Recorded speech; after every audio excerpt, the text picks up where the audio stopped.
Okay, class, today we are having our new topic that is algebraic expression. तो जब भी हम algebraic expression की बात करते हैं तो यहाँ पे हमारे पास जो एक्सप्रेशन है वो कुछ इस टाइप से होगा कि हमारे पास एक वेरिएबल टर्म होगी, ठीक है, एक वेरिएबल टर्म होगी, एक कॉन्स्टेंट टर्म होगी, तो उनको मिला के हम क्या बनाते हैं, एक्सप्रेशन बनाते हैं. जैसे हम आपको दिखाई दे रहा है 3x+5, जो 3x है, x में यहाँ पे जो 5 है वो हमारे क्या हो जाएगा, कॉन्स्टेंट टर्म, और ये जो हमारे 3x वाला जो फिगर है ये हमारा क्या हो जाएगा, वेरिएबल टर्म. और इसमें जो हमारा वेरिएबल है वो क्या होगा, x होगा, और वेरिएबल के साथ जब एक हम नंबर देते हैं, हम नंबर यूज़ करते हैं, वो होता है हमारा कोएफिशिएंट. ठीक है, चलिए. अब वेरिएबल जो होते हैं वो हमारे सिंबल्स होते हैं जो हम इंग्लिश अल्फ़ाबेट में यूज़ करते हैं, ABCD सारे नंबर्स. ठीक है.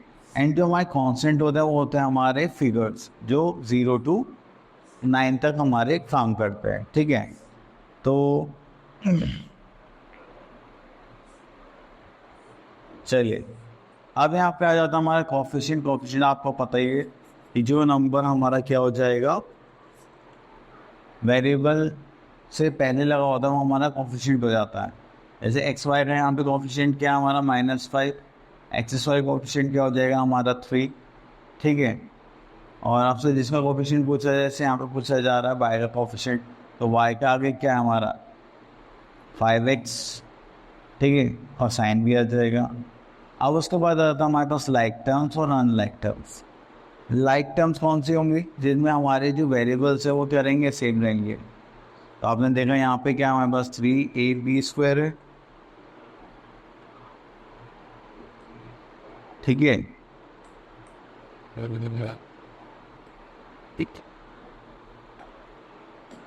चलिए यहाँ पे देखो, यहाँ पे क्या है 3ab², ये है -5ab². इनका जो वेरिएबल है ab² सेम, तो इसलिए क्या होगी, लाइक टर्म्स. अब अनलाइक टर्म्स क्या होंगी, जिनमें हमारे जो वेरिएबल पार्ट है वो क्या होंगे, अलग अलग हो जाएंगे. देखो यहाँ पे ab लिखा हुआ है, यहाँ पे a²b लिखा हुआ है, तो इसलिए क्या हो गए, अनलाइक टर्म्स. अब इसमें हमारे पास आ जाता है कि हमारे पास अलजेब्रिक एक्सप्रेशंस है वो कितने टर्म्स कैरी करते हैं. मोनोपोली होता है हमारा 1 टर्म के लिए. ठीक है, जैसे 7ab², ये सिर्फ ठीक है. बायनॉमियल हो जाएगा 2 टर्म्स के लिए, ट्राइनॉमियल हो जाएगा 3 टर्म्स के लिए, पॉलीनॉमियल हो जाएगा मोर देन 1 और 3 के लिए.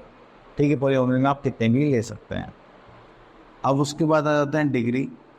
जब भी हम डिग्री की बात करते हैं तो हमारे पास तो जो भी हमारे पास मैक्सिमम पावर होगी किसी भी वेरिएबल पे, देखो जैसे यहाँ पे वेरिएबल क्या है, ए है, यहाँ पे भी ए है, तो मैक्सिमम पावर क्या है 3, तो वो क्या हो जाएंगे, इसकी डिग्री. तो जो हाईएस्ट पावर होती है उसको हम क्या बोल देते हैं, डिग्री बोल देते हैं. चलिए हम एक्सरसाइज पर आ जाते हैं. तो ये जो सारे कॉन्सेप्ट हैं आई थिंक आपको क्लियर हो गए होंगे. चलिए, तो यहाँ पे हमें गिवन है 10.1. तो get the algebraic expression in the following cases using variable constant and arithmetic operation. Okay, तो यहाँ पे हमें क्या है, अलजेब्रिक एक्सप्रेशन फॉर्म करना है, तो हम बी पार्ट ले लेते हैं.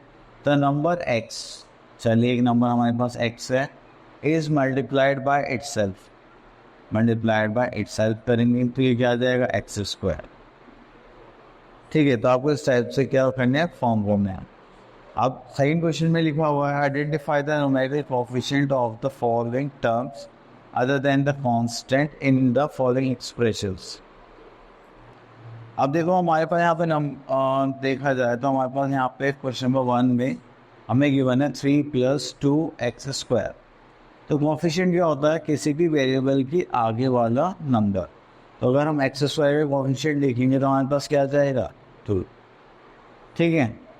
चलिए, अब उसके बाद आ जाता है बस identify term and their factors in the following expression. Show the terms and factors by tree diagrams. Okay, चलिए ट्री डायग्राम बनाते हैं, मतलब हमें अलग अलग चीज़ों को सॉल्व करना है. ओके, तो इसमें से ले लेते हैं हम ए पार्टी ले लेते हैं. अब यहाँ पे लिखा 1 + x + x².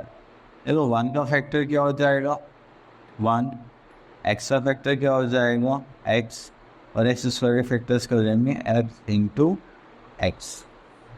ठीक है, आप चाहे यहाँ पे मल्टीप्लाई ना भी लगाए तो दिस आंसर हो जाएगा। ठीक है,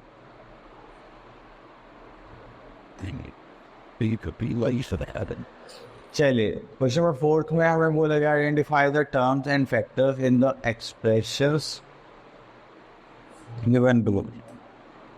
चलिए तो हम करते हैं क्वेश्चन नंबर 4 का ए पार्ट। तो इसमें लिखा हुआ है -4x + 8y। ठीक है, तो हमारे पास अगर हम टर्म्स की बात करें तो वो क्या हो जाएगी -4x और 8y। और अगर हम फैक्टर्स की बात करें तो -4x के फैक्टर्स क्या हो जाएंगे, -4 और x। और अगर हम 8y के फैक्टर्स की बात करें तो उसमें क्या आ जाएगा 8 और क्या आ जाएगा y आ जाएगा। ठीक है, चलिए identify the terms with which contains x and give their proportions. Okay, तो यहाँ पर हमारे पास जो टर्म्स हैं उसमें से ले लेते हैं डी पार्ट। तो यहाँ पे लिखा है 5 + 2yz + 4xy। ठीक है, तो हमें इसमें x वाली टर्म कंटेन करते चाहिए। तो हमारी ये वाली टर्म हो गई, ये हो गई हमारी 4xy। ठीक है, और उसके बाद हमारे पास क्या करना है, कोएफिशिएंट बताना है x का। तो इसका कोएफिशिएंट क्या हो जाएगा, x को छोड़ के बाकी जो होंगे उससे क्या होंगे कोएफिशिएंट। तो वो क्या हो जाएगा, तो 4 हो गया y, तो हम कोएफिशिएंट के लिए क्या लिखेंगे 4y।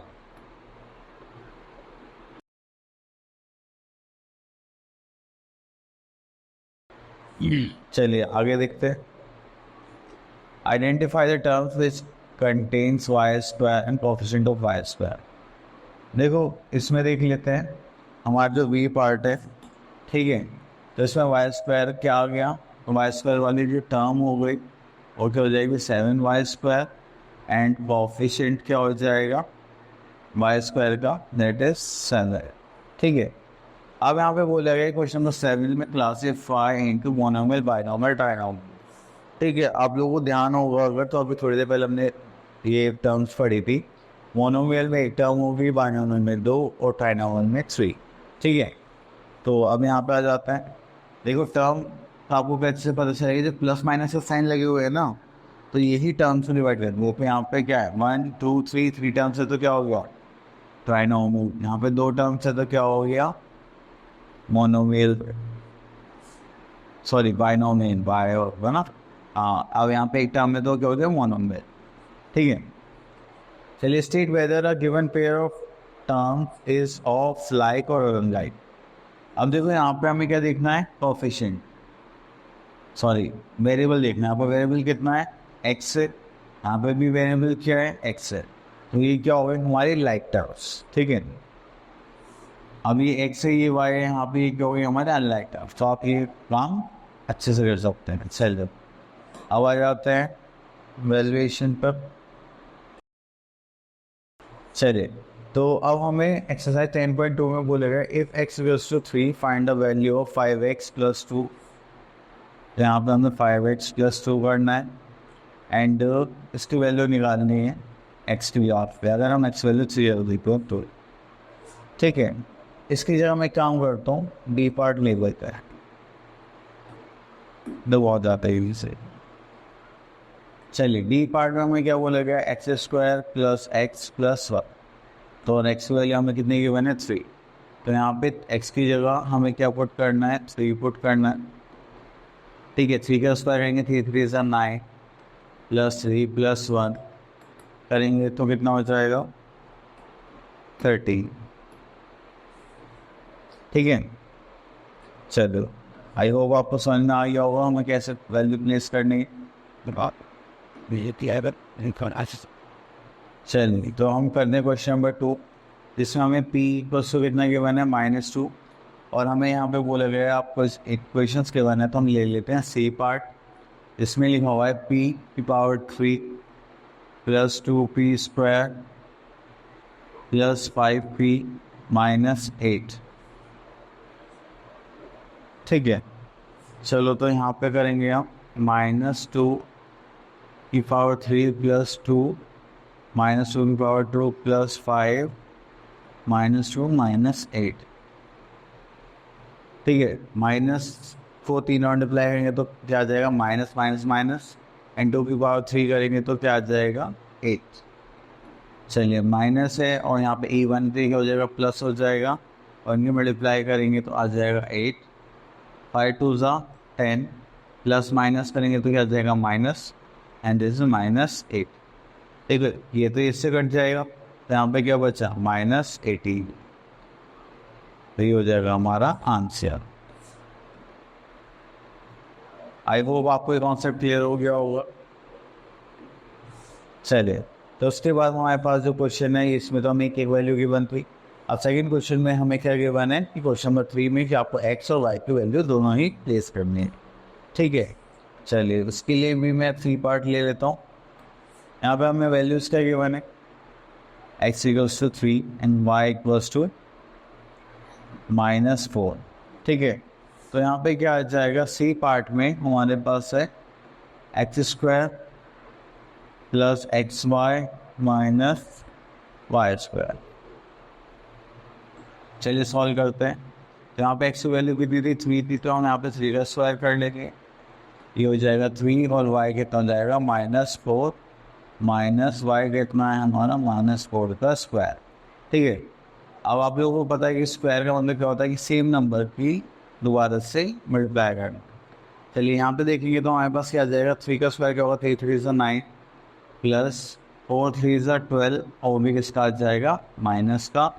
ये माइनस साइन है तो 4 4 ज़ा कितना हो जाएगा, 60, एंड माइनस माइनस क्या हो जाएगा, प्लस। ठीक है, तो अब इसको सॉल्व करते हैं। 9 प्लस माइनस माइनस, ये हो गया -16।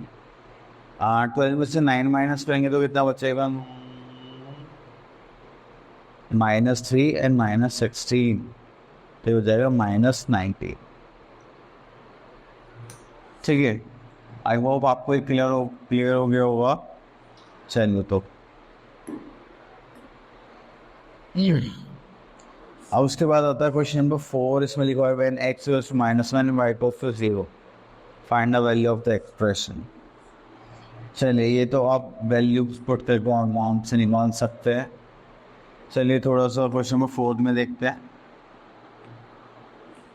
क्वेश्चन नंबर 4 में, हाँ क्वेश्चन नंबर 4 सॉरी फिफ्थ में सिम्प्लिफिकेशन है, तो इसमें थोड़ा सा बड़ा है तो इसलिए एक क्वेश्चन कर लेते हैं। यहाँ पे x इक्वल्स टू 4 और यहाँ पे आ गया हमारे पास 4 ब्रैकेट 2x - 1 + 3x + 11। ठीक है, चलिए तो अब यहाँ पे हम क्या करेंगे, वैल्यूज पुट करेंगे। तो ये हो गया हमारा 4 ब्रैकेट में यहाँ पे करेंगे तो क्या आ जाएगा, 2। x की वैल्यू हमें क्या रखनी है, 4 - 1 + 3, x वैल्यू भी अपनी 4 + 11। ठीक है, यही था ना हमारा पार्ट। चलिए अब इसको मल्टीप्लाई करेंगे, 4 2 ज़ा 8 -1 ये मल्टीप्लाई बाय 4 + 4 3 से कितना हो जाएगा, 12 + 11। तो 8 में से 1 माइनस करेंगे 7 7 4 से कितना होगा, 28 + 12 + 11 20 30 40 51। ये हो गया हमारे पास 51 आंसर। ठीक है, चलिए उसके बाद हमारे पास नेक्स्ट आ जाता है सिम्प्लिफिकेशन। जैसे उसमें 2 वैल्यूज से इसमें 3 वैल्यूज़ हैं, आई होप आप कर लेंगे। ठीक है, और जैसे ये हमें यहाँ पे 7 8 9 के वन है, तो x इक्वल्स टू 6 पुट करना है और उसमें 10 पुट करना है, तो ये तो आप इजीली कर सकते हैं। ठीक है, चलिए एक फ्री वैल्यू वाला क्वेश्चन कर लेते हैं। इसमें हमें क्या गिवन है, x equals to 1 y equals to 2 and z equals to 3। तो इसमें से हम कर लेते हैं डी पार्ट, जो हमारा क्वेश्चन है 5z - 4 - 3z + 2y। ठीक है, तो आपने देखा कि इस क्वेश्चन में x भी 1 ही नहीं। चलिए कोई बात नहीं, नई बात तो नहीं रखनी उसकी वैल्यू। z की वैल्यू थी 3 - 4 3 + 2 y कितना है हमारा 2। तो 5 3 से कितना होगा 15 minus 4 minus 3 3 is 9 plus 2 2 is 4। ठीक है, इससे ही कैंसिल आउट हो जाएगा। 15 माइनस 9 करेंगे तो कितना हो जाएगा 6। चलिए, आई होप आपको अच्छे से क्लियर हुए होंगे सारे कॉन्सेप्ट। आप लोग अच्छे से प्रैक्टिस करिए and thank you so much for listening us carefully. All the best for your future.